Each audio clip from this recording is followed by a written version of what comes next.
ওটার পরে এরা দেখানো খুললে দিকানো যাইছে সম্ভবত এটার ভিতরে আছে এইটা দিকে দিত ঠিক আছে তুই দিবি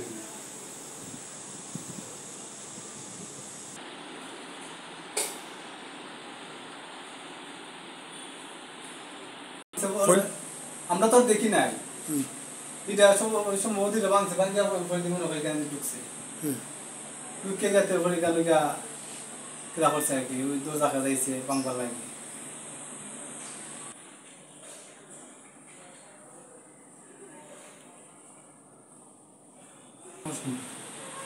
पैसा ना पैसा ना तो हम देखेंगे कैमरा नहीं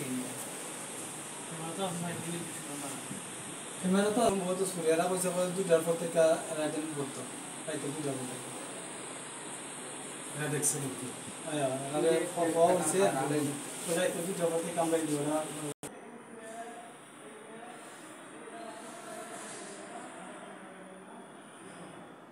আপনাদের না কাটা না না এমনি ফস না যা কার একটা উদ্দেশ্য তো লাগবে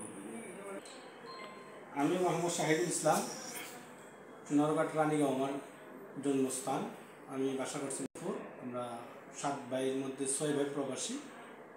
6 ভাই প্রবাসীর মধ্যে আমাদের ভিন্ন জায়গার মধ্যে ভিন্ন বাসা করে থাকি আমরা 6 ভাই এক ভাই এখানে থাকেন তো গত 1-1.5 বছর আগে আবার আমার এই বিল্ডিংটার মধ্যে সামনে গ্রিল কাটে ঢুকে মানুষরা ছিল না এদের ছুটিতে গ্রামে ছিল এই সময়ে ঢুকে আমার ঘরেতে অনেক মাল সামান নিয়ে গেছিল আমি এই সময় তানাদের জানাইছিলাম তো কিছু হয় নাই শেষ পর্যন্ত আমি সবর করে নিচ্ছি গত রাত্রে আবার আমার ভাইয়ের বউ রাত্রে 3টার দিকে 2:30টার দিকে আমাকে কল দিল যে ঘরের মধ্যে শব্দ হচ্ছে দোতলার মধ্যে গ্রিল কেটে ঢুকে দরজা ভাঙার আওয়াজ করছে তখন আমার ঘরের মানুষরা উঠে গেছে আর কি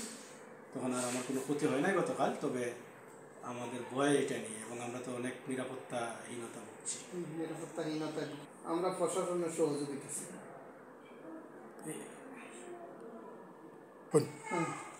আমার বাড়ি সোনারঘাট থানা রানীগাঁও গ্রাম আমরা 7 ভাই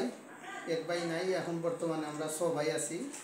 আমরা সব অধিকাংশ ভাই আমরা প্রবাসে থাকি আমরা এই মনপুরে একটা বাসা করছি এবং অন্য স্থানেও আমরা স্বাস্থ্যগঞ্জে আমরা বাসা আছে তো আমরা মনপুরে এখানে থাকার জন্য একটা বাসা করছিলাম এখানে গত 2 বছর আগে আমরা বাসা গ্রিল খাইটা গড়ে ঢুকে আমরা অনেক মাল সামান নিয়ে গেছি আমরা এতে প্রশাসনের সহযোগিতা চাইছিলাম পরে আমরা আর বেশি সামনে আগ্রহী নেই আর এই নিয়ে কোনো কিছু করতেও পারি না এখন আবার গতকাল রাত্রে 2:30টার দিকে আমরা গ্রিল খাইতে আবার দোতলায় প্রবেশ করছি কিন্তু কোনো মাল সামান নেয় নাই আমরা এতে খুব ভয়ের মধ্যে আছি আমরা প্রশাসনের সহযোগিতা কামনা আগের ঘটনা তো জানাইছই প্রশাসন যদি রূপারের চেষ্টা করছে কিন্তু চোর ধরতে পারে নাই তো এই পর্যন্ত গেল এই বছর এখন যে ঘটনা গতকালকে আপনারা প্রশাসনকে অবগত করছেন এই বিষয়টা না আমরা এখন পর্যন্ত কোনো প্রশাসনকে অবগত করি নাই কিন্তু প্রশাসনকে অবগত করার জন্য আমরা বর্তমানে প্রস্তুতি গ্রহণ করতেছি জি তাহলে প্রশাসন অবগত করবেন তো আমরা আশা করি যে প্রশাসন এই ব্যাপারে যথেষ্ট ভূমিকা রাখবে এই বড়